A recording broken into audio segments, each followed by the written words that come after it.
한 번에 합격 해커스. 안녕하세요. 해커스 공무원 국어 황진선입니다. 자, 지금부터 저와 함께 2023년도 지방직 9급 국어 문제풀이를 진행을 할 겁니다. 지방직 9급 시험이 이제 마무리가 되었어요. 다들 공부하시느라 그리고 시험 푸시느라 고생 많으셨고요. 지금 이 지방직 9급 난도 때문에 많은 분들이 걱정을 하고 계시더라고요.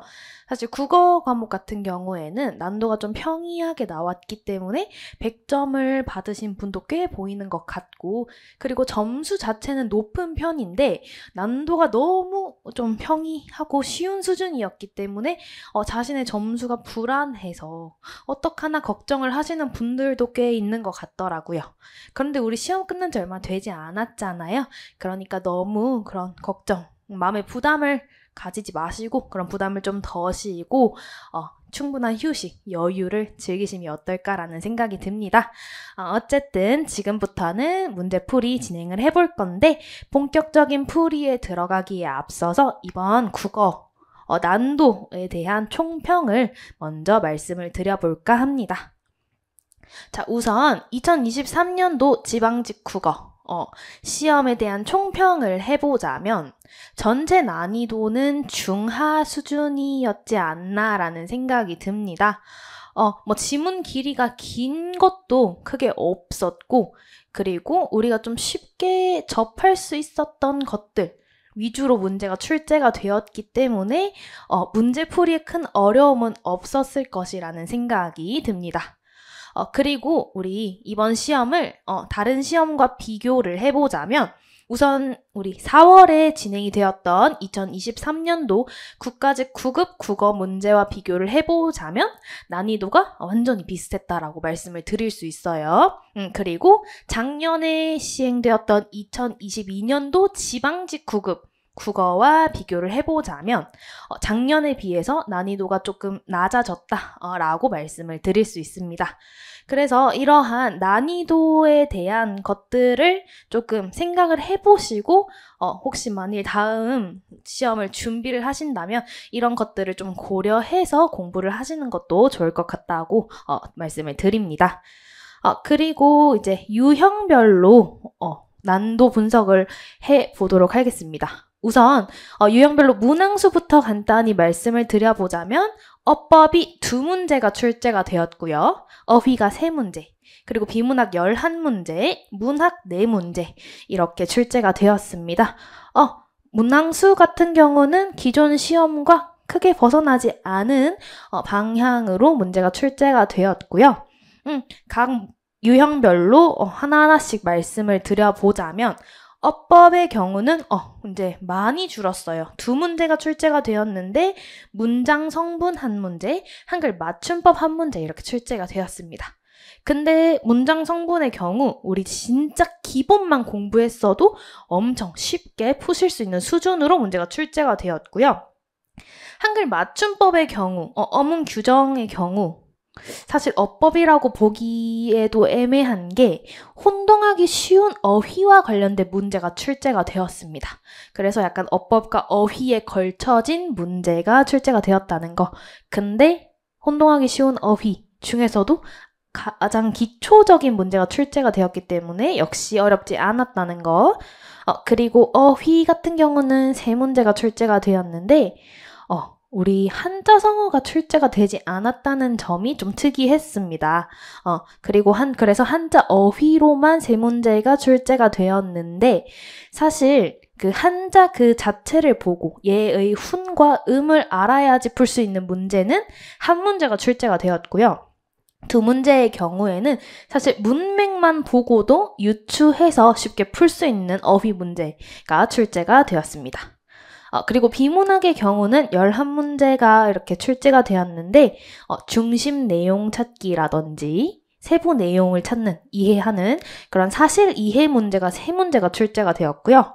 그리고 빈칸 추론 아니면 내용을 읽고 추론하기 문제, 내용 추론 문제가 4문제가 출제가 되었습니다. 그리고 화법은 2문제, 그리고 고쳐쓰기와 관련된 작문 문제가 1문제, 그리고 순서 맞추기가 1문제가 출제가 되었는데 비문학 같은 경우 지문의 길이가 긴 것도 크게 없었고, 그리고 뭐 추론하기 유형이나 내용 순서 맞추기를 좀 어려워하시는 수험생분들이 많이 있었는데 이것도 그렇게 어려운 문제가 출제가 되진 않았다는 거 말씀을 드리고요. 그리고 문학의 경우는 각각 하나씩 나왔죠. 고전 시가, 고전 산문, 고전 운문, 고전 산문, 그리고 현대에서도 역시 운문, 산문 각각 한 문항씩 출제가 되었는데 고전 시가, 그리고 현대 소설, 그리고 고전 소설의 경우 우리가 아주 잘 알고 있는 작품 위주로 출제가 되어서 그게 어렵지 않으셨을 거고요. 그리고 현대시의 경우에는 작품 자체는 생소하실 수 있었을 텐데 문제 자체가 어렵지 않았어요. 사실 한 번 읽고 쉽게 풀 수 있네? 이 정도로 이 정도의 난이도로 출제가 되었기 때문에 문학에서도 큰 어려움은 없으셨을 것이라고 예상이 됩니다. 이렇게 간단하게 우리 난도 분석을 해보았고요. 지금부터는 본격적으로 문제풀이 진행을 해보도록 하겠습니다. 자, 먼저 1번 기억에서 리을의 말하기 방식을 설명한 내용으로 가장 적절한 것은 이렇게 화법 문제가 출제가 되었고요. 어렵지 않았어요. 자, 하나씩 비교하면서 살펴보도록 할게요. 자, 김주무관이 AI에 대한 국민 이해도를 높이기 위해 설명회를 개최할 필요가 있다고 생각해요. 설명회의 필요성, 개최의 필요성에 대해서 얘기했더니 자, 최 주무관이 저도 요즘 그 필요성을 절감하고 있다. 뭐예요? 김 주무관의 의견에 동의를 하고 있는 거죠. 그래서 1번 상대의 의견에 대해 공감, 동의하면서 공감을 표현하고 있는 거 쉽게 살펴볼 수 있었습니다. 자, 다음 니은. 그런데 어떻게 준비해야 효과적으로 전달할 수 있을지 고민이래요. 자, 2번 정중한 표현을 사용하여 직접 질문하고 있다. 자, 직접 질문이면 의문문의 형식으로 가야 될 텐데 고민이 다 뭐예요? 간접적으로 질문을 하고 있는 거죠. 그래서 직접 질문이 적절하지 않은 선지였고요. 자, 이어서 살펴보면 설명에 참여할 청중 분석이 먼저 돼야겠다. 그랬더니 청중이 어떤 분야에 관심이 있는지 알면 준비할 때 유용하겠네요. 그 다음 디귿. 그럼 청중의 관심 분야를 파악하려면 청중의 특성 중에서 어떤 것들을 조사하면 좋을까요? 이렇게 나오죠. 자, 김 주무관이 그래서 어떤 분야에 관심이 있는지 알아보자 했더니 최 주무관도 그쵸? 알아보아야겠다 생각하면서 그럼 뭘 준비해야 될까요? 이렇게 묻는 거 보면 반대 의사를 드러내는 게 아니죠. 같은 생각하고 있는 거니까 반대 의사를 전달하는 게 아닙니다. 자, 그 다음 리을, 나이, 성별, 직업 등을 조사할까요? 뭘 조사해야 될까요?에 대한 답변이죠. 이런 거 조사하자 이런 얘기니까 리을, 의문문을 통해 의문문은 맞아요. 근데 의견을 반박하고 있는 게 아니죠. 동의를 하고 있는 겁니다. 그렇기 때문에 정답은 1번이다. 체크하실 수 있고요. 넘어가서 2번. 가에서 다를 맥락에 따라 가장 자연스럽게 배열한 것은 자, 순서 문제입니다. 순서 문제. 근데 얘도 어렵지 않아요. 자, 첫 문장 살펴보면 독서는 아이들의 전반적인 뇌 발달에 큰 영향을 끼친대요. 자, 독서에 대해서 얘기를 해요. 독서의 중요성. 자, 그 다음에 우리 다음 문장을 찾아야 되는데 자, 힌트는 항상 선지에 있습니다. 나 아니면 다로 시작해야 되는데 자, 나 보면 A 교수는 명성을 얻었다. 첫 문장으로 적절해요. 이어지는 문장. 근데 다 보면 이처럼 전두엽이 훈련돼요. 지금 전두엽 얘기 안 나왔잖아요. 앞에. 그쵸? 그렇기 때문에 나가 먼저 오는 게 맞겠죠? 자, 나가 먼저 와요. 그래서 A 교수는 이런 책 읽을 때와 읽지 않을 때 뇌 변화를 연구해서 명성을 얻었대요. 자, A 교수에 대한 얘기를 해요. 자, 그 다음에 가보면 그에 따르면 뇌의 전두엽은 상상력을 관장하는데 이때 그가 누구예요? A 교수잖아요. 자, 앞 문장에 나온 A 교수.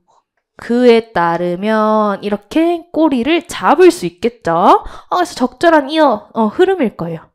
자, 다 보면 이처럼 책을 많이 읽으면 나에서 책을 많이 읽으면 얘기를 한 게 아니잖아요. 전두엽 얘기도 안 나왔고. 그래서 나가고 가. 그래서 가에서 이제 전두엽은 이렇게 상상력을 관장하는데 책을 읽으면 전두엽을 많이 사용한다. 이처럼 책을 많이 읽으면 전두엽이 훈련돼요.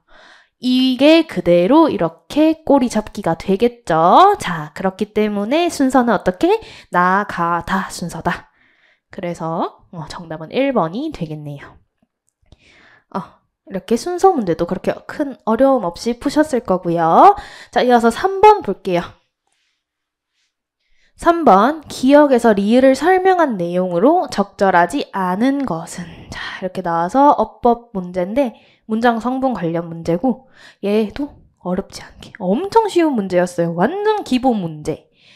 그래서 하나씩 살펴보면 자, 첫 번째, 지원은 자는 동생을 깨웠다. 1번, 기억. 동작의 주체를 나타내는 주어인지 보는 건데 자, 동작이 뭐예요? 깨웠어요. 누가, 그러니까 주어가 이가가 주어가 되는데 지금 보조사가 나오긴 했지만 자, 이가로 바꿔볼게요. 지원이 자는 동생을 깨웠다. 말 되잖아요. 그럼 얘가 주어겠구나. 깨운 행위의 주체가 되겠구나 해서 주어. 오케이, 되고요. 자, 두 번째. 유서는 도자기를 만들었다. 자, 만들다 보면은 2번 주어와 목적어를 요구하는 서술어다 이렇게 나오는데 자, 만들다 보세요. 만들다. 누가 무엇을 만들다. 누가 무엇을이 꼭 필요한 서술어가 되겠죠. 그렇기 때문에 만들다라는 서술어는 주어, 목적어를 반드시 필요로 하는 두 자리 서술어입니다. 그 다음 세 번째 문장, 물이 얼음이 되었다. 자, 여기서는 우리 체크해야 될 게 되다라는 서술어를 체크해 주셔야겠죠. 자, 되다, 아니다. 되다, 아니다 앞에 있는 이 이는 뭐다? 보어입니다. 그쵸? 그래서 3번에 서술어를 꾸며주는 부사어이다. 아니죠. 부사어가 아니라 뭐다? 보어이다. 이렇게 해서 정답은 3번이 되겠네요. 자, 네 번째 문장도 볼게요. 어머나, 현지가 언제 이렇게 컸지? 자, 이 어머나는 4번. 문장에 다른 성분과 직접적으로 관련을 맺지 않는 독립어. 그쵸? 어머나, 사실 얘 없어도 돼요. 그쵸? 이 뒤에 문장이랑 아무런 관련이 없어요. 그냥 단지 내 감정을 표현하기 위한 독립어가 되겠죠? 그래서 정답은 3번이다. 이건 진짜 어법의 기본 내용만 학습하셨어도 푸실 수 있는 문제였다. 자, 이어서 4번 볼게요. 기억에서 리을과 바꿔 쓸 수 있는 유사한 표현으로 적절하지 않은 것은 이렇게 나오는데 자, 이거 한자어휘 문제예요. 이러한 한자어를 우리가 적절하게 바꿀 수 있는 고유어로 바꿀 수 있는 어떻게 바꿀 수 있냐 이건데 얘도 사실은 그 문맥상 파악해서 푸실 수 있는 문제였어요. 살펴보면 1번 첫 번째 서구의 문화를 맹종하는 이들이 많다. 맹종이 뭐예요? 맹목적으로 따르는 거겠죠. 그래서 1번으로 바꿔볼게요. 서구의 문화를 무분별하게 따르다, 맹종하다, 적절하게 교체할 수 있겠죠. 오케이. 자, 두 번째. 안일한 생활에서 탈피하여 어려운 일에 도전하고 싶다. 자, 탈피하다 뭐예요? 벗어나다를 바꿀 수 있잖아요. 만일 모르겠으면 한번 바꿔봐요. 선제 나와 있는 단어로. 안일한 생활에서 벗어나 어려운 일에 도전하고 싶다. 적절하죠? 적절하게 바꿀 수 있어요. 자, 세 번째. 회사의 생산성을 제고하기 위해 노력하자. 제고하다 뭐예요? 끌어올리다. 끌어올리다란 말이죠. 회사의 생산성을 끌어올리기 위해 노력하자. 어때요? 역시 자연스러워요. 바꿔 썼을 때. 이렇게 문맥상 유추 가능하고. 자, 네 번째 문장. 연못 위를 부유하는 연잎을 바라보며 여유를 즐겼다. 이렇게 나오는데 자, 요것도 부유하다라는 말이 뭔지 모르겠어도 보면 연못 위를 헤엄치는 연잎. 연잎이 헤엄을 치나요? 동물도 아니고? 안 되죠. 연잎은 연못 위를 어떻게 떠다니잖아요. 그쵸? 그렇기 때문에 헤엄치다라고 바꿀 수 없겠죠. 자, 부유하다라는 단어의 뜻은 물 위나 물속 또는 공기 중에 떠다니다라는 단어, 의미를 가지고 있는 단어입니다. 그래서 리을을 바꿔 쓰려면 연못이를 뭐 떠다니는 연잎 이렇게 돼야겠죠. 우리 연잎은 헤엄을 칠 수 없습니다. 그래서 정답은 4번이다. 체크해 주시고요. 자, 넘어갈게요. 5번. 가와 나를 이해한 내용으로 적절하지 않은 것은, 자, 이렇게 고전시가 내용이 나왔는데 우리 고전시가에서는 평시조가 가장 중요하죠. 근데 이렇게 조금 우리 자주 볼 수 있는 평시조 문제가 출제가 되었어요. 자, 그래서 하나씩 살펴볼게요. 자, 가. 청사는 내 뜻이요. 녹수는 님의 정이다. 자, 뭐다? 청사는 내 뜻이고요. 자, 녹수는 시냇물은 님의 정이래요. 자, 두 개가 지금 청사는 나로, 녹수는 임의 뜻으로 지금 비유가 되고 있어요. 그러면서 녹수가 흘러간들 청산이야 변할쏜가. 자, 뭐예요? 녹수, 임의 정으로 비유되는 이 녹수는 뭐 한다? 흘러간대요. 흘러가는데 청산, 내 뜻으로 비유되는 이 청산은 뭐 변할쏜가? 변할쏜가 의문형이긴 해요. 의문형인데 뭐예요 지금? 변할쏜가? 의문형으로 사실 정답은 정해져 있어요. 변하지 않는다라는 걸 표현하고 싶은 거죠. 즉 정답이 정해져 있는 서리적인 표현이 쓰이고 있습니다. 어쨌든 그래서 뭐예요? 임은 흘러가지만 나는 변하지 않는다. 두 개가 대조되고 있는 거 보이죠? 임은 뭐예요? 가변성, 유연성, 변하는데 나는 변하지 않는 거예요. 그쵸? 가변하고 나는 불변한다. 불변성. 두 개의 성질이 대조되고 있습니다. 그러면서 녹수도 청산을 못 잊어 울어내어 가는고 뭐예요? 녹수. 우리 임도 나를 못 잊어서 울면서 가겠지? 울면서 갔으면 좋겠다라는 뜻을 담고 있는 종장이었습니다. 자, 어쨌든 이렇게 가작품 살펴봤는데 그러면은 자 1번 선지 체크할 수 있겠죠? 가는 청산과 녹수의 대조를 활용하여 화자가 처한 상황을 제시. 어때요? 그쵸? 가변하는 이 녹수와 불변하는 이 청산의 대조를 활용을 하고 있고 그러면서 지금 뭐예요? 임은 변해버렸지만 나는 변하지 않아 라는 화자의 상황을 제시하고 있습니다. 그쵸? 자, 그 다음에 3번도 볼게요. 가부터 볼게요. 가는 대꾸를 활용해서 시상을 전개한다는데 자, 가보면은 뭐예요? 뭐는 뭐요, 뭐는 뭐다. 뭐예요? 두 개가 유사한 형태를 띠고 있죠. 대꾸를 활용하고 있습니다. 자, 가의 대꾸. 오케이, 체크 가능합니다. 자, 4번 볼게요. 가는 서리적 표현으로 화자의 정석을 나 변하지 않아. 드러내고 있죠. 확인할 수 있습니다. 자, 나 볼게요. 나. 청사는 어때하야 만고에 푸르르며. 자, 청사는 어떻게 해야 청사는 어째서 만고에 푸르른가? 계속 푸르른가? 그쵸? 어떻다 청사는 뭐? 계속 푸르르다, 만고에 푸르르다.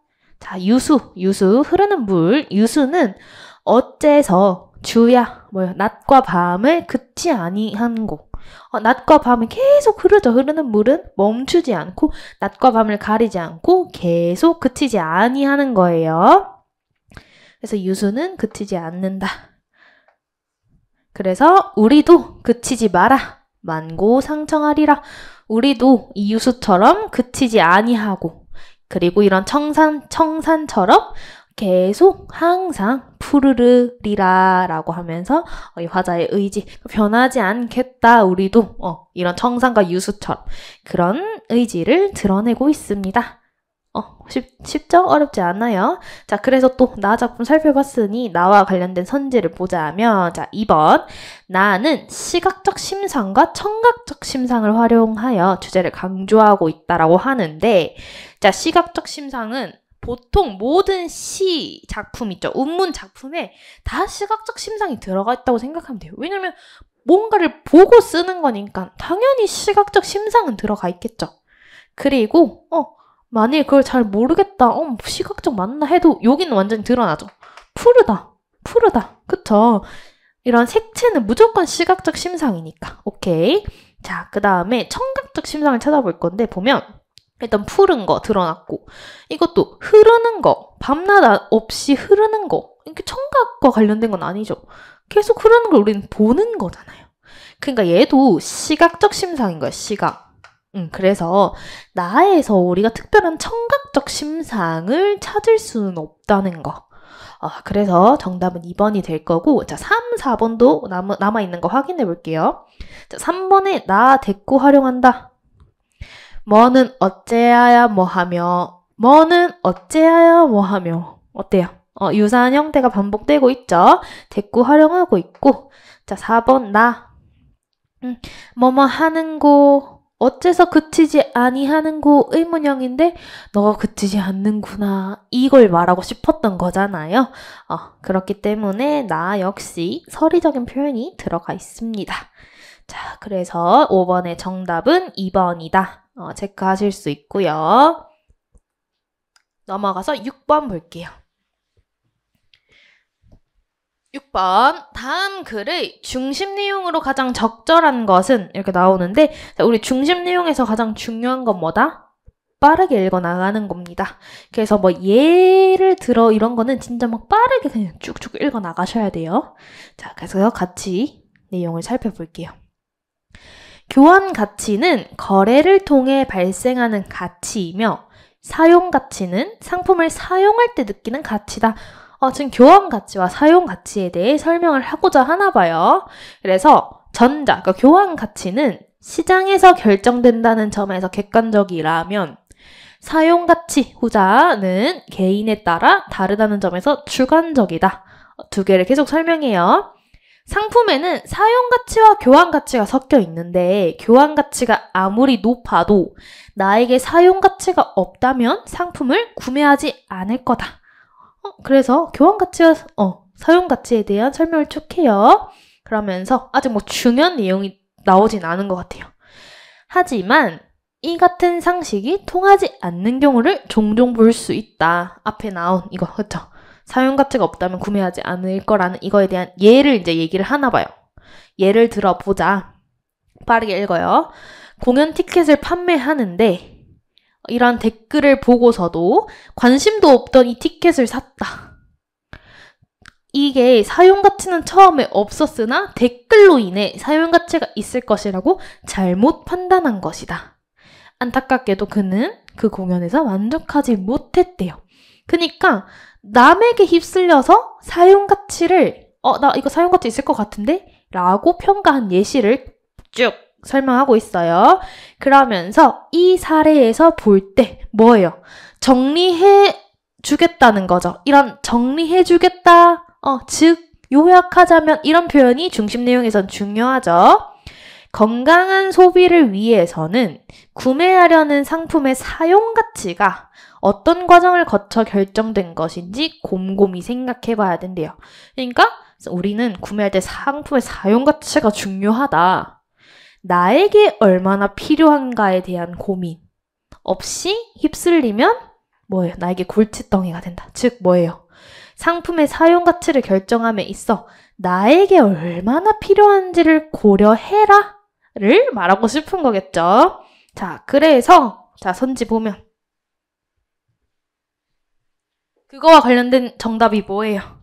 4번이겠죠? 뭐예요? 구매할 때 사용가치가 내가 진짜 필요한 건지 고민해보자. 사용가치가 자신의 필요에 의해 결정된 것인지 신중하게 따져보자라는 얘기를 하고 싶은 거였겠죠? 자, 그래서 뭐 다른 선지 보자면 1번 사용가치보다 교환가치, 우리 교환가치는 1문단에서 그냥 소개만 해준 거죠? 아니고 2번 상품을 구매할 때 사용가치와 교환가치 두루 고려? 교환가치는 아까도 말했죠. 1문단에서 잠깐 나왔어요. 3번 상품에 대한 다른 사람들의 평가 반영하지 말자는 거죠. 내가 결정하자니까 3번도 틀린 말이죠. 정답은 4번입니다. 자, 넘어갈게요. 7번. 기억에서 리을 중 어색한 곳을 찾아 수정하는 방안으로 가장 적절한 것은? 그러면 좀 하나씩 비교해 볼게요. 자, 첫 번째 문장부터. 조선 후기에 서학으로 불린 천주학은 학이라는 말에서도 짐작할 수 있듯이 종교적 관점에서 보다 학문적인 관점에서 받아들여졌다. 자, 그러면은 서학에서 학 뭐요? 배울 학자잖아요. 이 명칭에서 짐작할 수 있는 건 뭐다? 종교적 관점보다 학문적인 관점이다겠죠. 그쵸? 그래서 지금 이 말이 적절하죠.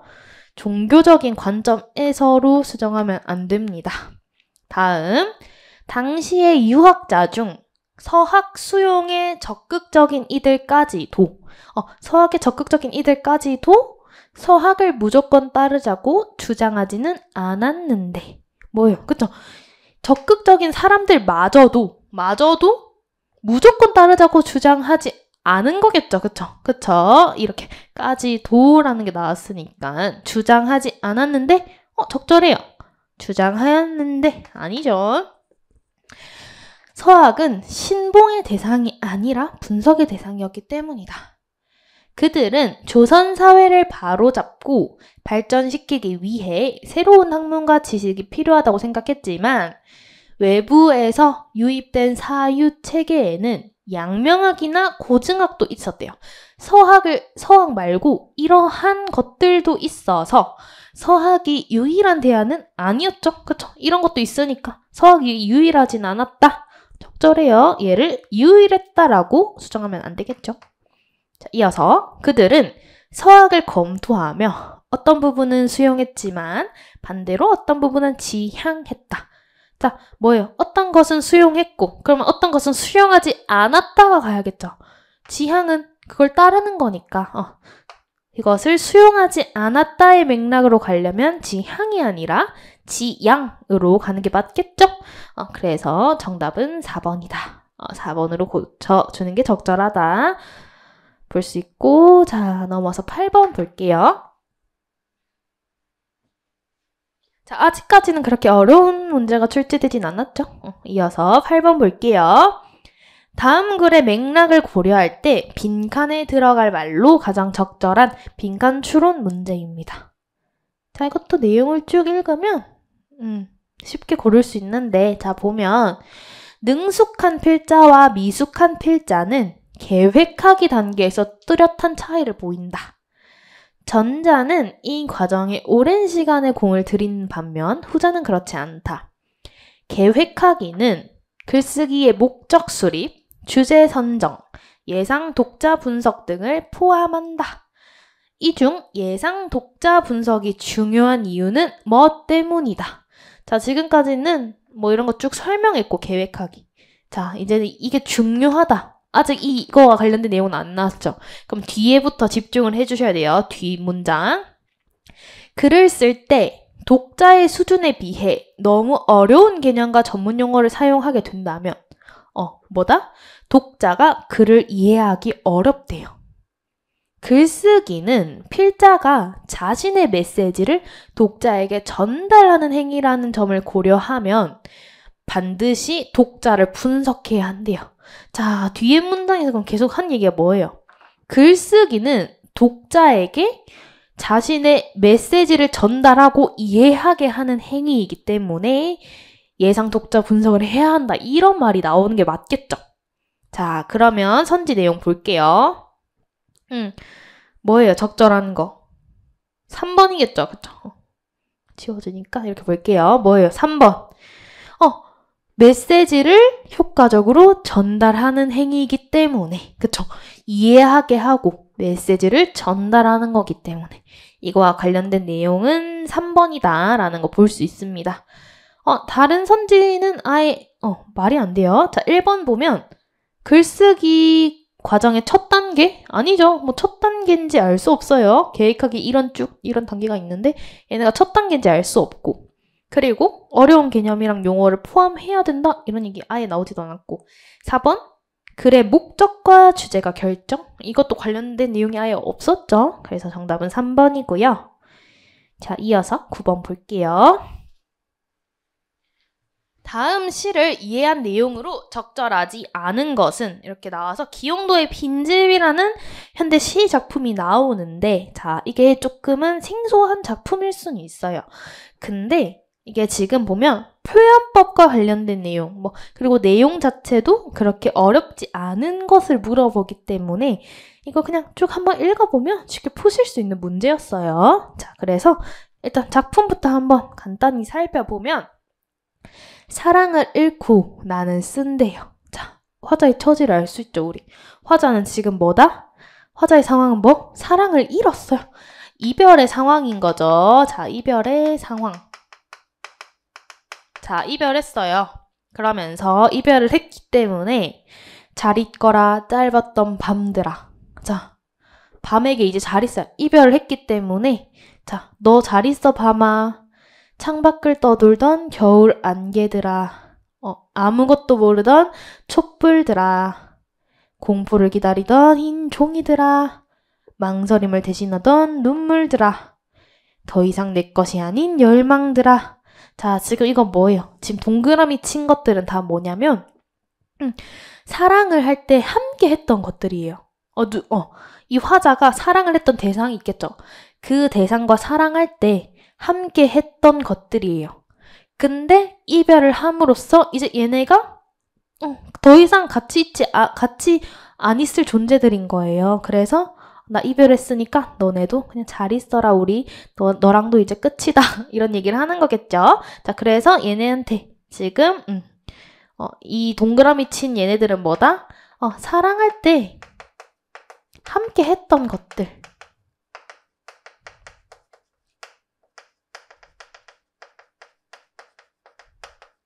그렇기 때문에 이별을 했기에 이제 더 이상 함께하지 않을 존재들을 지금 이 화자가 부르고 있는 거예요. 자, 그러면서 장님처럼 나 이제 더듬거리며 문을 잠그네. 장님처럼이라고 표현한 이유는 이제 이별을 했기 때문에 모든 걸 상실한 기분이에요. 그 상실한 기분을 장님처럼이라고 비유해서 표현하는 겁니다. 그러면서 가엾은 내 사랑 빈집에 갇혔네. 자, 그럼 이 뭐예요? 빈집이라는 거 왜 빈집이라 표현했겠어요? 이 내 사랑을 잃어버렸기 때문에 그걸 빈집이라고 표현을 한 거겠죠. 사랑을 잃음으로써 이 화자는 어떻겠어요? 공허하겠죠. 사랑을 잃음으로써 공허함을 어떻게? 빈집이라고 표현을 한 거겠죠. 비유해서 공허함을 나타내는 표현이다. 그래서 지금 이별의 상황에서 화자가 노래하고 있는 시였다 라고 할 수 있겠네요. 자, 내용은 뭐 간단해요. 자, 그럼 표현법들을 한번 같이 살펴볼까요? 자, 지금 표현법은 가장 잘 보이는 게 뭐예요? 뭐뭐야, 뭐뭐야, 밤들아, 안개들아 부르고 있죠. 대상들을 부르는 이런 걸 우리는 이제 호명하는 거예요. 호명. 누구누구야 계속 호명을 하고 있어요. 그쵸?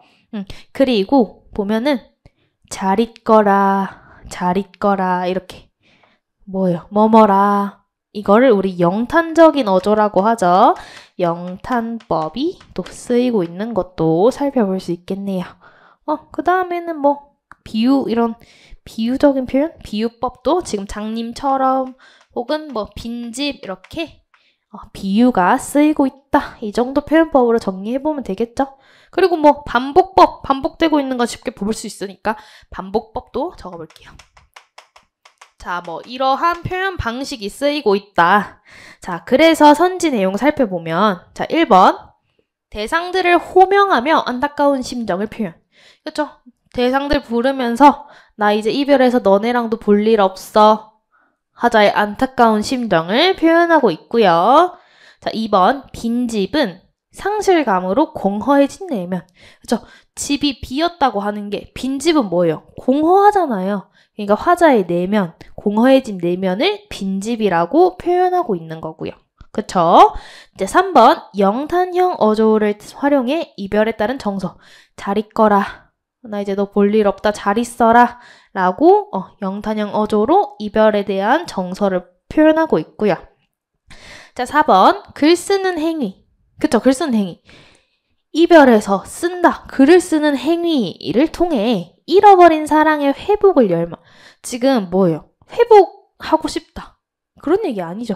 그냥 나 이제 이별해서 너무 공허해. 이런 얘기 하는 거지 회복에 대한 얘기를 하는 게 아니라는 거. 그쵸? 그래서 정답은 4번입니다. 자, 넘어가서 10번 볼게요. 자, 10번 우리 이거는 또 현대 소설 작품이에요.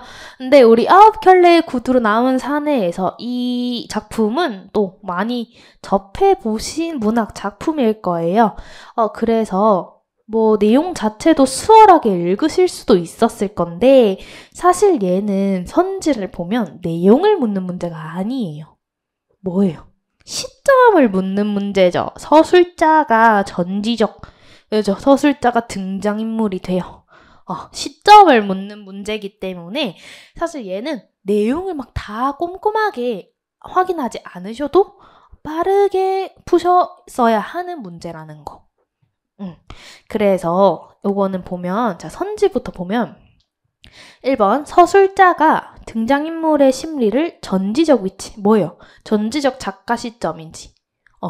2번 서술자가 등장인물이 되어서 다른 등장인물의 행동을 진술을 하고 있는지. 세 번째는 서술자가 주인공인 거예요. 그래서 자신의 유년 시절을 회상하는지.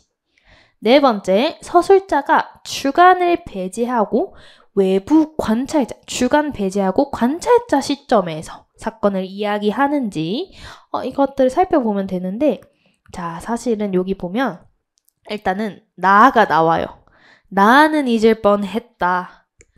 내가 이렇게 이런 표현을 통해서 뭐예요? 일단은 밖에서 전지적 작가의 위치는 아니라는 거 볼 수 있겠죠. 등장인물이라는 거. 등장인물이라는 건 우리가 쉽게 찾아낼 수 있어요.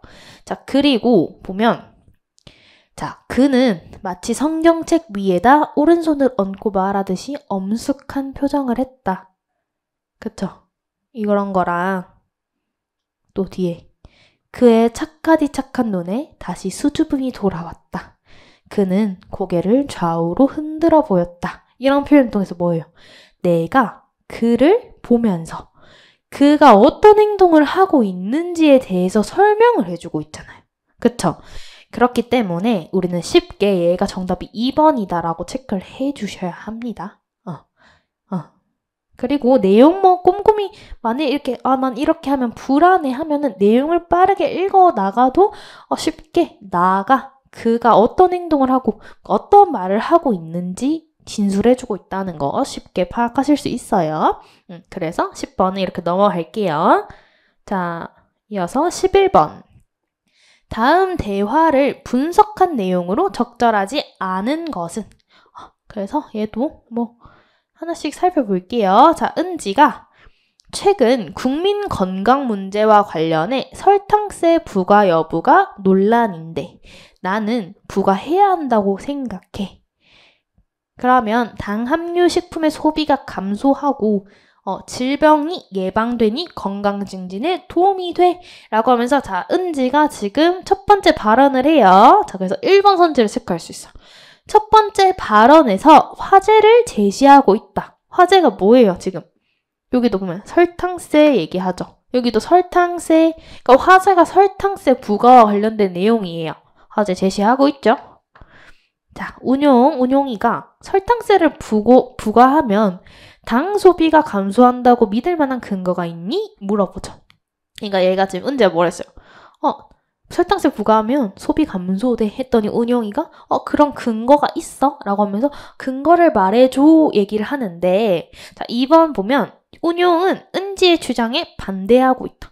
아니죠. 반대하는 게 아니라 너의 주장에 대한 근거를 내놓아봐. 이 얘기인 거잖아요. 그쵸? 그러니까 주장의 반대하는 게 아니라 근거 제시를 요구하고 있다는 거죠. 그쵸? 그래서 2번은 적절하지 않고 자, 그래서 은지가 세계보건기구 보고서를 보면 근거 제시하죠. 당이 포함된 음료에 설탕세를 부과하면 이에 비례해 소비가 감소한다고 나와 있다. 그래서 3번 은지는 두 번째 발언에서 근거 제시 보고서라는 보고서에 이렇게 근거를 제시하고 있고요. 그 다음에 이제 재윤이가 그건 나도 알아. 그런데 설탕세 부과가 질병을 예방한다는 것은 타당하지 않아. 여러 연구 결과를 보면 두 개에는 유의미한 상관관계가 없어 라고 하면서 은지의 의견에 반대하고 있는 거죠. 자, 그래서 4번 재윤은 은지가 제시한 주장의 근거를 부정하고 있죠. 너가 말하는 거 잘못됐어. 부정하고 있습니다. 자, 그래서 정답은 2번이다. 이렇게 보실 수 있고, 자, 이어서 12번. 기억에서 리을에 들어갈 단어로 적절하지 않은 것은. 자, 여기도 지금 한자 문제가 나와요. 한자 어휘 문제인데 이것도 앞서 본 것처럼 사실 문맥으로 유추할 수 있는 문제 수준이었다라고 말씀을 드릴 수 있고요. 자, 그래서 하나씩 살펴볼 건데, 자, 우리 회사는 올해 최고 수익을 창출해서 전성기를 뭐 하고 있다. 자, 구가하고 있다 이렇게 나오는데 구가라는 어휘가 조금 생소하실 수도 있을 거예요. 그래서 맞나? 하는데 2번 보면 바로 정답임을 알 수 있어요. 보면 그는 오래 살아온 자기 명의의 집을 뭐 하려 했는데 사려는 사람이 없다. 뭐예요? 자기 집을 파는 행위를 하려고 하는 거죠. 자, 근데 2번이 뭐예요? 매수예요, 매수. 자, 매수의 뜻은 물건을 사들이는 거예요. 그쵸? 매수, 사들이는 건데, 내가 사는 건데, 지금 그는 팔려고 하는 거잖아요. 그러니까 매수가 아니라 매도가 오는 게 적절하다. 매도는 물건을 팔아 넘긴다라는 뜻이니까 매도가 맞아요. 자, 정답은 우리 2번으로 체크했으니까 단어 이제 하나하나씩 다시 살펴볼게요. 올라가서. 자, 전성기를 구가하고 있다. 이렇게 나오는데, 자, 구가의 뜻은 뭐냐? 행복한 처지나 기쁜 마음 따위를 거리낌 없이 나타내다라는 뜻을 가진 단어입니다. 자, 그래서 구가하다 뭐예요? 최고 수익을 창출했기 때문에 전성기를 띄고 있죠. 전성기임을 나타내고 있어요. 이 기쁜 마음을 나타낸다. 처지, 전성기라는 행복한 처지를 나타내다라고 해서 구가하다라는 표현이 쓰일 수 있습니다. 자, 그 다음 세 번째 문장 볼게요. 그들 사이에 디귿이 심해서 중재자가 필요하다. 그러니까 뭐예요? 중재가 필요한 건 디귿, 뭐가 심하다? 어떤 갈등, 충돌의 상황이 심한 거겠죠. 그래서 알력이 심하다. 자, 알력의 뜻은 서로 의견이 맞지 아니하여 사이가 안 좋거나 충돌하다. 어때요? 그쵸? 이렇게 의견이 맞지 않고 충돌해서 이 심해서 중재가 필요하다. 적절한 쓰임이겠죠. 그 다음 네 번째. 제가 부족하니 앞으로 많은 뭐를 부탁한다. 제가 부족하대요. 그래서 많은 응원, 격려 이런 관련 단어가 들어가야 될 텐데 많은 편달 부탁드립니다. 자, 편달의 뜻이 경계하고 격려하다. 그러니까 나 많이 부족하니 나 적절히 경계하고 격려해주세요 라는 뜻으로 편달이라는 단어가 들어가는 게 적절하겠죠. 자, 그래서 정답은 2번이다. 얘는 이런 단어의 뜻이 너무 모르겠는데 해도 2번이라는 거는 쉽게 고르실 수 있는 문제였다는 거 확인할 수 있고요. 자, 넘어가서 13번. 밑줄 친 단어의 쓰임이 올바르지 않은 것은 해서 한글 맞춤법 관련 문제가 나왔고요. 사실 어휘라고 해도 무방하다. 혼동하기 쉬운 어휘 문제니까. 자, 그래서 하나씩 보면 자, 이 일은 정말 힘에 붙이는 일이다. 붙이다. 뭐예요? 이때 붙이다. 모자라다 라는 뜻이죠. 모자라다.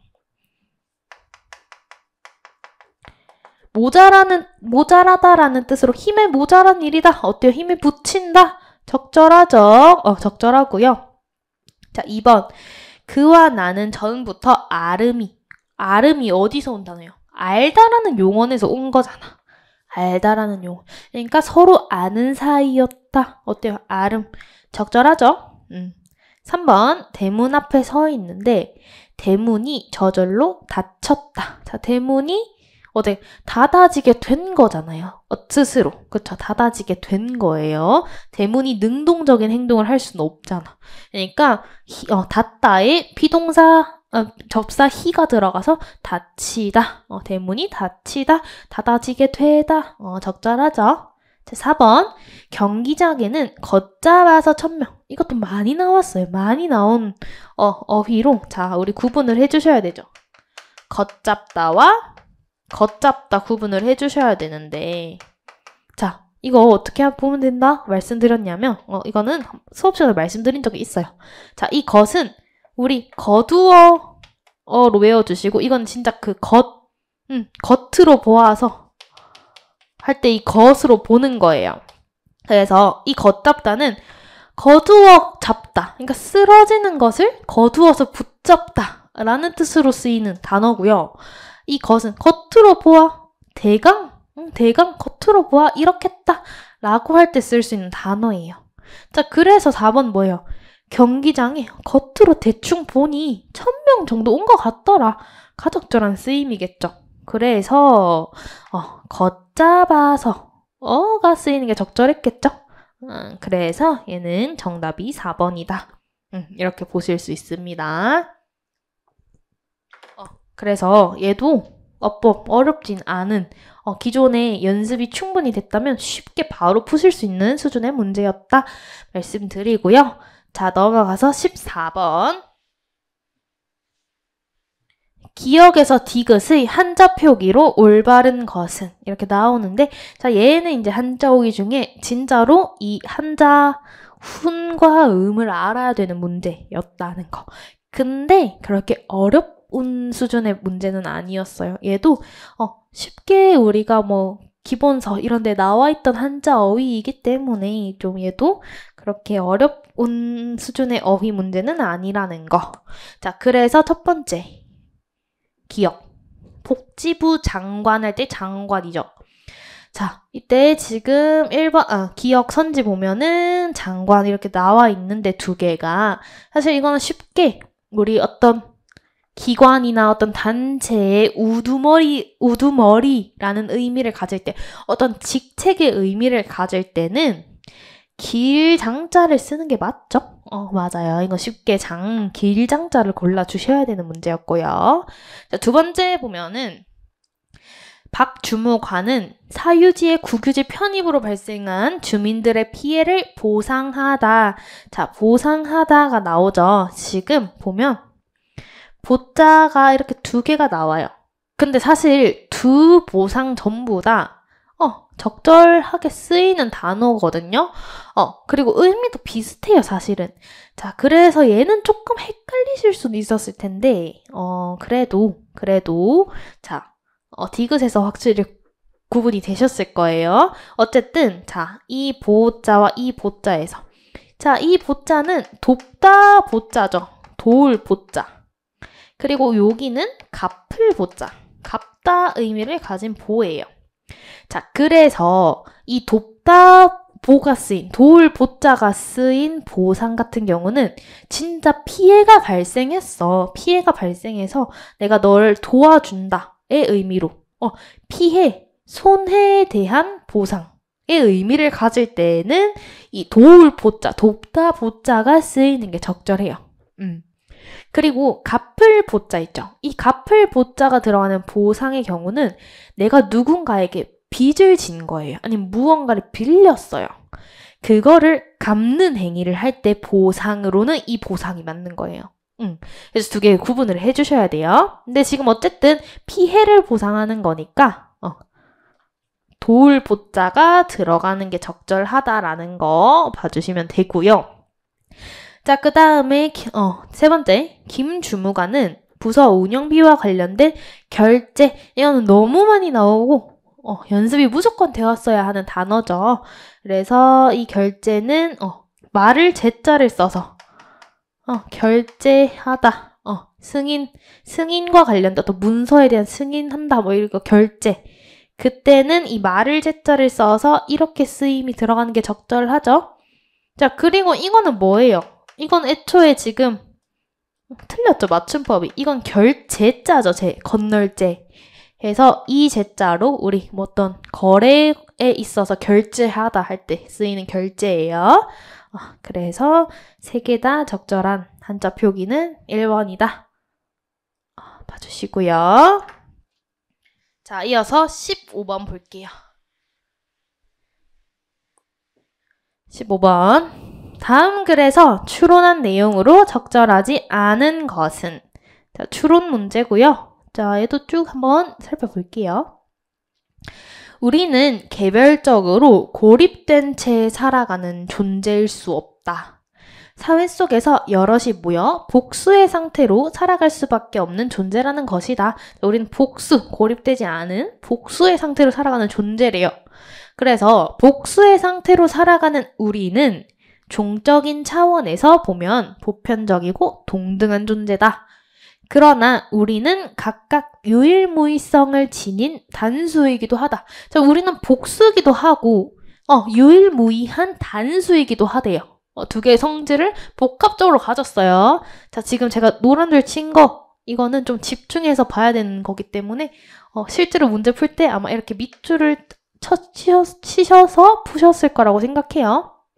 그래서 어쨌든 즉 모든 인간은 개인으로서 고유한 인격체라는 특수성을 지닌다.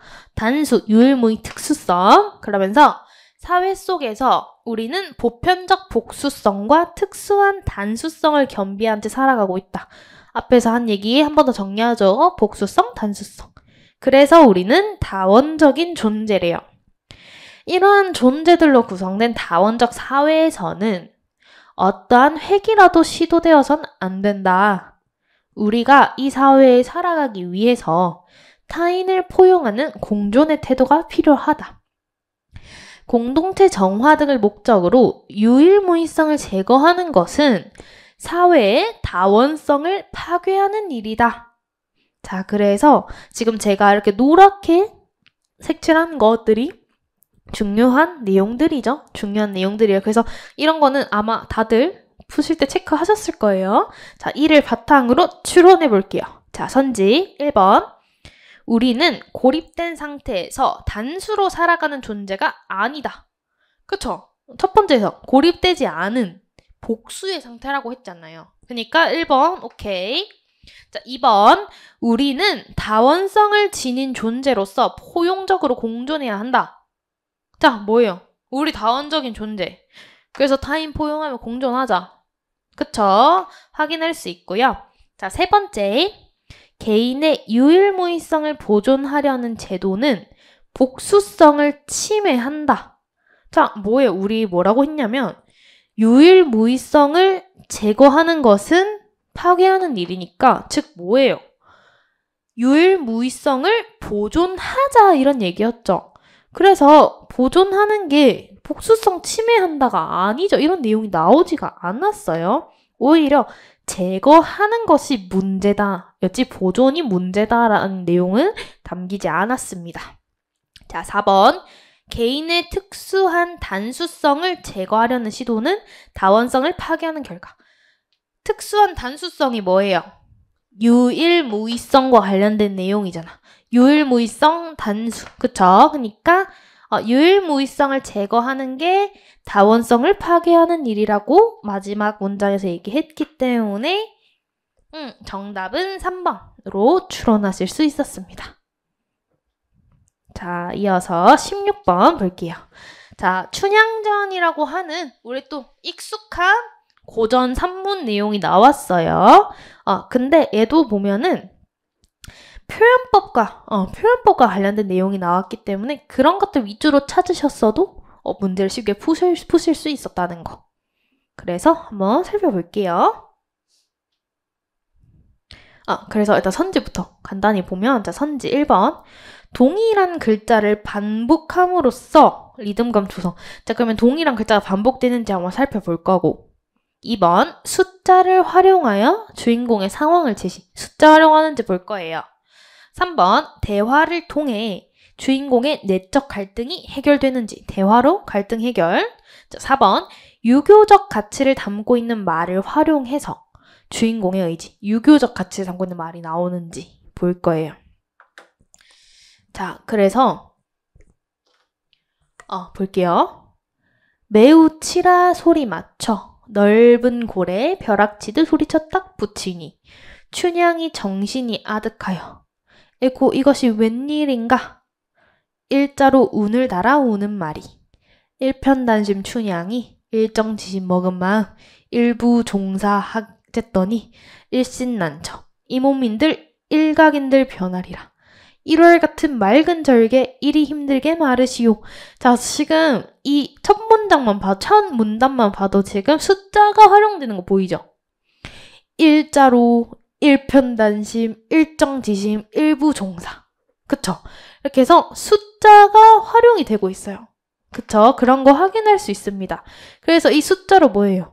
지금 나는 우리 이도령과 일편단심을 약속했는데, 그쵸? 그래서 맑은 절개를 가지고자 하는데, 왜 나를 지금 이렇게 곤란하게 하냐, 매우 치라 이러면서 곤란하게 하냐, 라고 하면서 자신의 상황을 제시를 하고 있어요. 자, 이 문단도 한번 볼게요. 매우 치라, 꽤 때리오, 또 하나 딱 붙이니, 이자로 오는구나. 이부불격 이내 마음 이군불사와 무엇이 다르리라. 이 몸이 죽어도 이도령은 못 있겠소. 이 몸이 이리 한들 이 소식을 누가 전할까. 이왕 일이 됐으니 이 자리에서 죽여줘 할라 하면서 여기는 또 뭐예요? 이 문단에서는 또 숫자 1을 활용했다면 얘는 숫자 2를 활용하고 있죠. 숫자 2를 활용하고 있어요.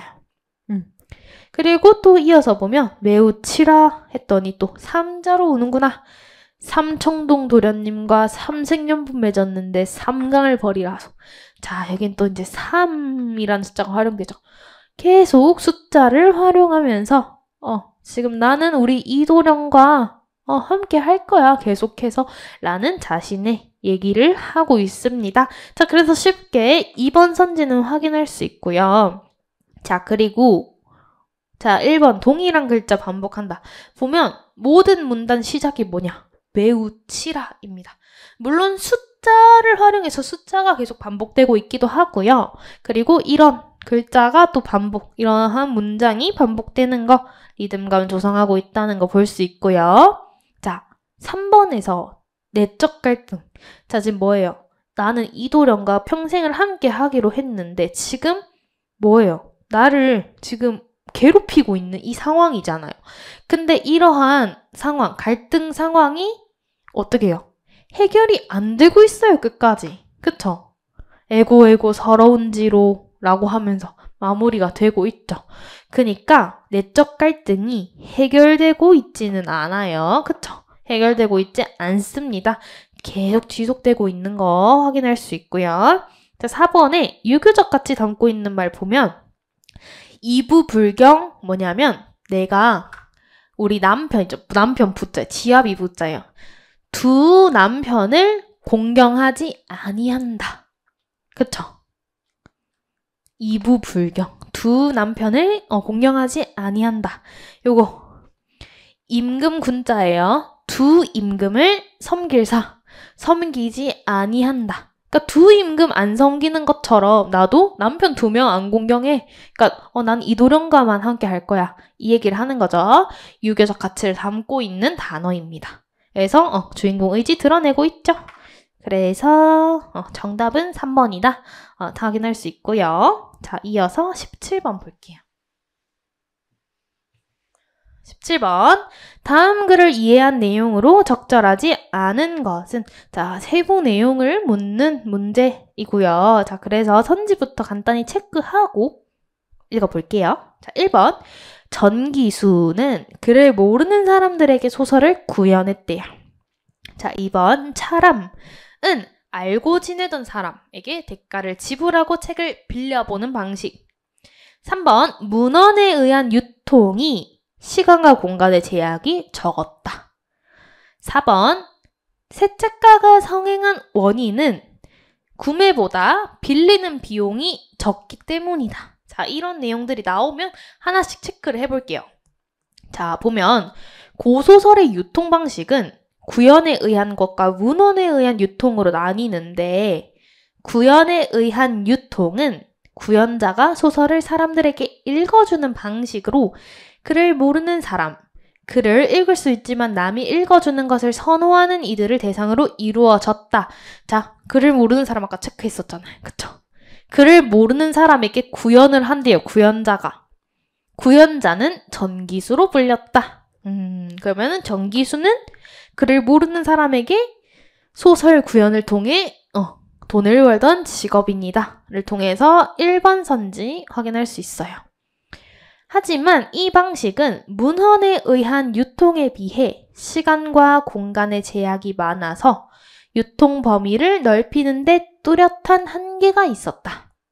자, 우리 이것도 아까 체크했었죠? 문헌에 의한 유통보다 지금 구연이 시공간의 제약이 많다는 거죠. 즉, 문헌이 시공간의 제약이 더 적다. 그쵸? 확인할 수 있습니다. 자, 이어서 문헌에 의한 유통은 차람, 구매, 상업적 대여로 나누는데 차람은 이거 아까 선지 체크했었죠? 차람은 소설을 소유하고 있는 사람에게 직접 빌려서 보는 것으로 알고 지내던 개인들 사이에서 이루어졌다. 차람이 뭐예요? 알고 지내던 개인들에게 책을 직접 빌리는 방식이에요. 그쵸? 그래서 알고 지내던 사람, 책을 빌린다까지는 맞는데 대가를 지불했는지는 알 수가 없어요. 뭐 뒤에 나올 수도 있으니까 우선 세모. 이어서 구매는 서적 중개인에게 돈을 지불하고 책을 사는 건데 책이 비쌌기 때문에 소설을 구매할 수 있는 사람은 많지 않았다. 상업적 대여는 새 책가에게 돈을 지불하고 일정 기간 동안 빌려보는 것이었다. 새 책가에서는 소설을 구매하는 것보다 훨씬 적은 비용으로 빌려볼 수 있었기 때문에 이로 인해 조선 후기 새 책가가 성행하게 되었다. 조선 후기 성행한 원인은 뭐? 새 책가에게 빌리는 게 새 책가에서 빌리는 게 더 저렴하니까. 확인할 수 있어요. 자, 그래서 정답은 2번이겠죠. 우리 대가를 지불했다라는 거. 차람이 그런 방식인지 확인할 수 없어요. 그쵸? 그래서 정답은 2번입니다. 자, 이어서 18번 볼게요. 자, 18번. 다음 글을 이해한 내용으로 가장 적절한 것은 자, 역시 세부 내용 이해 관련 문제고요. 또 선지부터 한번 간단히 살펴볼게요. 1번 삼국사기 열전에 고구려인과 백제인이 수록이 되었대요. 그게 신라 정통론을 계승하지 않았다는 것을 보여준다. 자, 2번 열전에서도 반신이라는 게 있나 봐요. 반신 중에는 기존 평가를 다르게 할 수 있는 사례가 있다. 3번 열전에는 기를 만한 업적이 있어도 관직에 오르지 못한 사람은 수록되지 않았다. 4번 삼국사기 체제 중에 열전이 가장 많은 권수를 차지한다. 자, 이것 중에 적절한 내용을 비교해서 찾아볼게요. 삼국사기는 본기 28권, 지구권, 표 3권, 열전 10건의 체제로 되어 있다. 삼국사기 체제. 4번 선지. 체제 중에서 가장 많은 권수 뭐예요? 본기죠. 열전이 아니네요. 4번은 아니고요. 이어서 이 중 열전은 전체 분량의 5분의 1을 차지하며 수록된 인물은 86명으로 신라인이 가장 많고 백제인이 가장 적다. 수록 인물의 배치에는 원칙이 있는데 앞부분에는 명장, 명신, 학자, 다음으로는 관직에 있지는 않으나 기를 만한 사람. 자, 그러면 뭐예요? 지금 열전에 관직에 있지 않지만 기를 만한 사람을 실었대요. 자, 그러면은 우리 3번 선지 아닌 거 확인할 수 있죠. 관직에 오르지 못해도 기릴 만한 사람이면 수록했다고 했으니까 3번 선지도 적절하지 않구나. 자, 이어서 반신의 경우 우리 아까 반신 체크했었죠. 2번 선지에. 자, 열전의 끝부분에 배치가 되어 있는데 이들을 수록한 까닭은 왕을 죽인 부정적 행적을 드러내어 반면교사로 삼는 데 있었으나 목적에 부합하지 않는 내용이 있어 흥미롭다. 가령 고구려의 연개소문은 반신이지만 당나라의 당당히 대적한 민족적 영웅의 모습도 포함되어 있다. 자, 지금 반신에 연개소문이 실려있다 얘기를 하는 거죠. 흔히 삼국사기에 대해 신라 정통론의 기반에 있으며 유교적 사관에 따라 지배 질서를 공고히 하고자 했다고 평가한다. 자, 그러면 지금 삼국사기가 뭐예요? 신라 정통론의 기반에 있다는 거잖아요. 그쵸? 그렇기 때문에 1번 신라 정통론을 계승하지 않았다라는 게 틀렸겠죠? 자, 이어서 하지만 연개소문의 사례에서 볼 수 있듯이 삼국사기는 기존 평가와 달리 다면적이고 중층적인 역사 텍스트다. 자, 뭐예요? 자, 아까 연개소문이 반신이었죠? 반신의 사례였어요. 반신 중에 기존 평가와 다르게 할 수 있는 사례가 연개소문으로 있는 거죠. 그러니까 2번이 적절하다 확인할 수 있습니다. 그렇죠? 자, 이어서 19번 볼게요.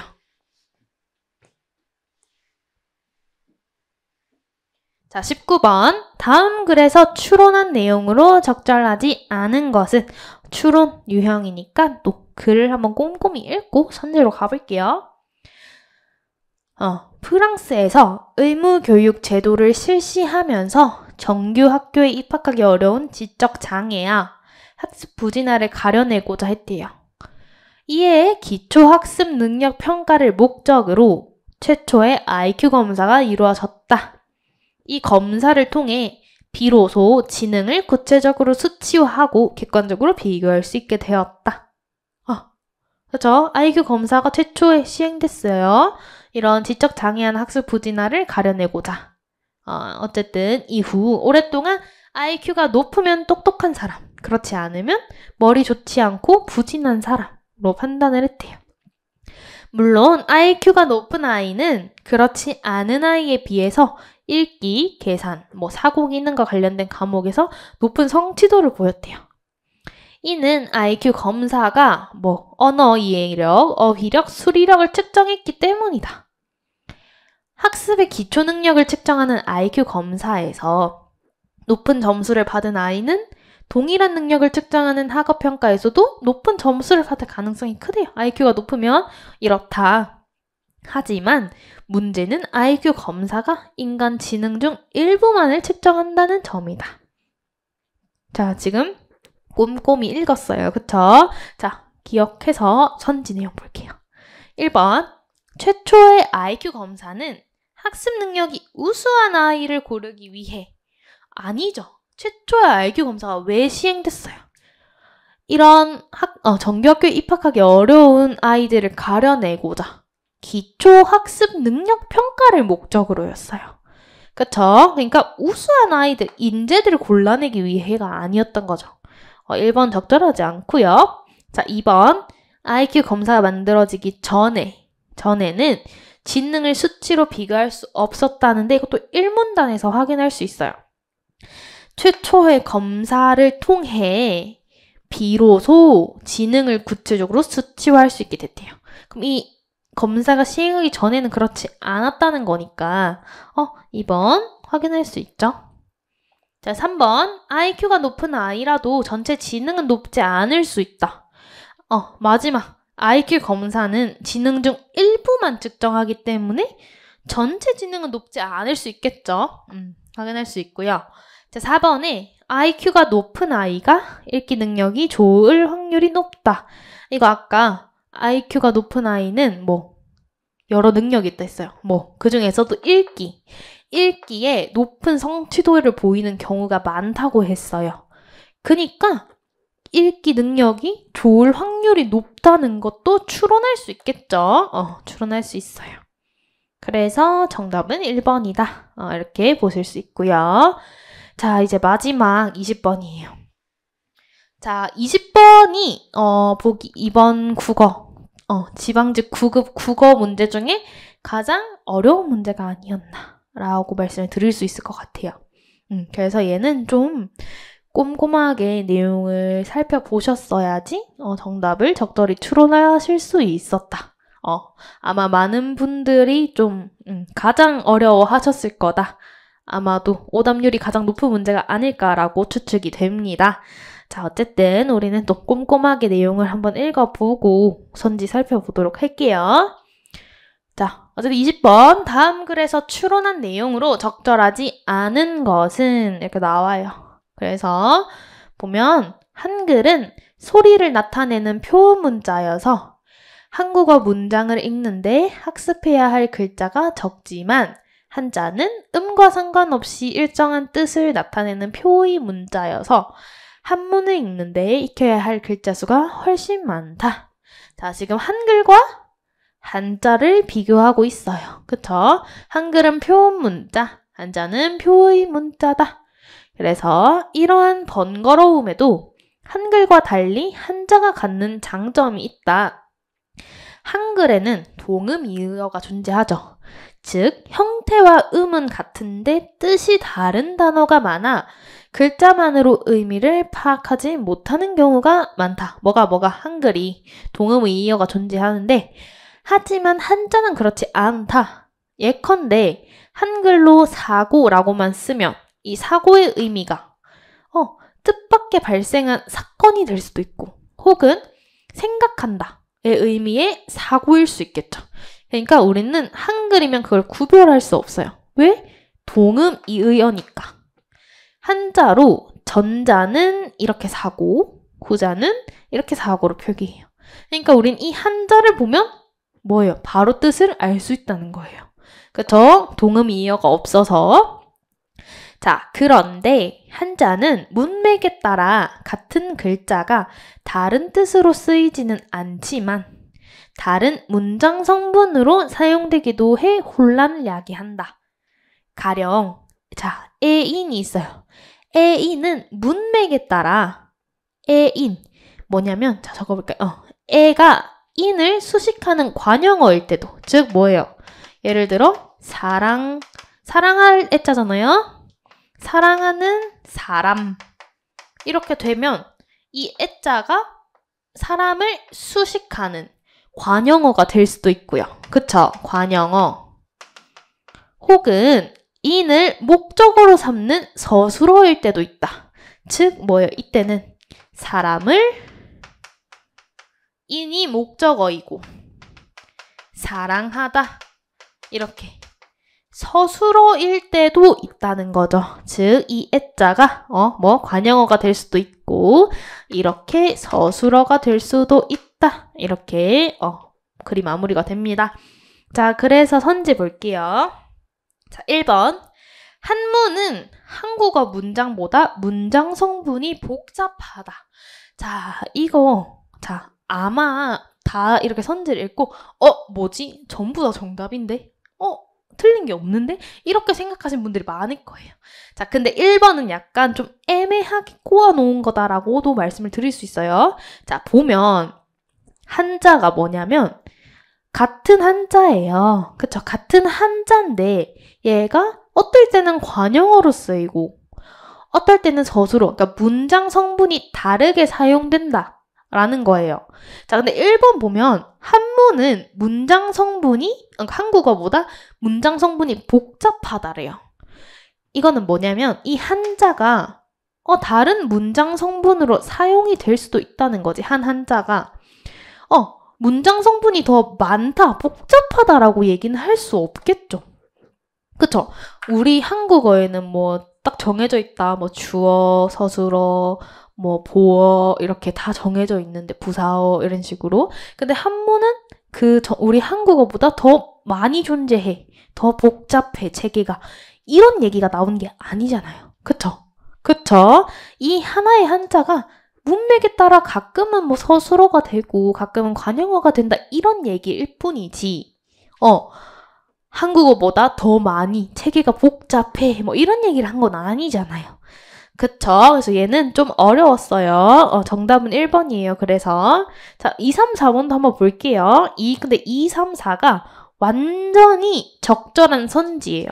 그래서 1번으로 그거 이렇게 소거해서 1번으로 고르신 분들도 꽤 있을 거라고 생각해요.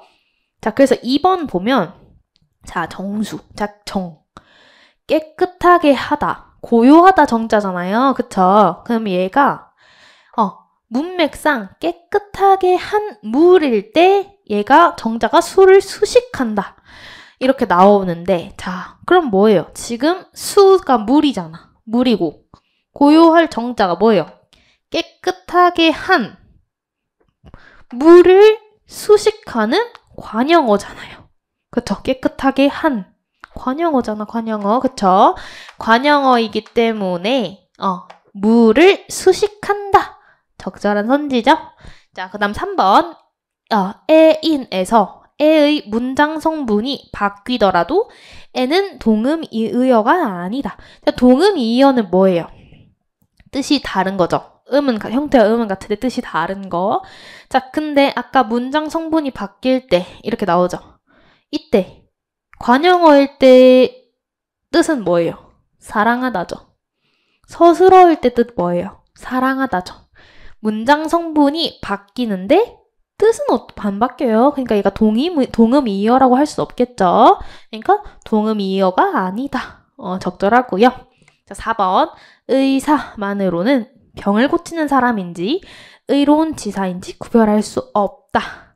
자, 그쵸? 아까 한글 사고, 이 사고가 구별하기 힘든 것처럼 이 의사라는 한글만 존재하면 우리 이렇게 두 개 중에 어떤 건지 구별할 수 없겠죠. 그래서 4번도 적절합니다. 그래서 정답은 1번이다. 얘는 좀 어려웠어요. 가장 어려운 문제였다. 이렇게 봐주시면 됩니다. 자, 이렇게 해서 우리 오늘 지방지 9급 국어 20문제를 다 확인을 해보았습니다. 그래서 우리 지금까지 쭉 열심히 달려오셨잖아요. 앞서 말씀드렸지만 지금 한 일주일 정도는 충분한 휴식을 취하는 시간을 가져주셨으면 좋을 것 같아요. 우리 지금까지 너무 열심히 해왔잖아요. 그러니까 우리 오늘 잠깐 쉬는 타임으로 다들 여유를 충분히 가지시면 좋을 것 같아요. 그래서 우리 오늘 문제풀이는 여기까지 진행을 하도록 하겠습니다. 다들 정말 고생 많으셨고요. 저는 여기서 마치도록 하겠습니다. 다들 감사합니다.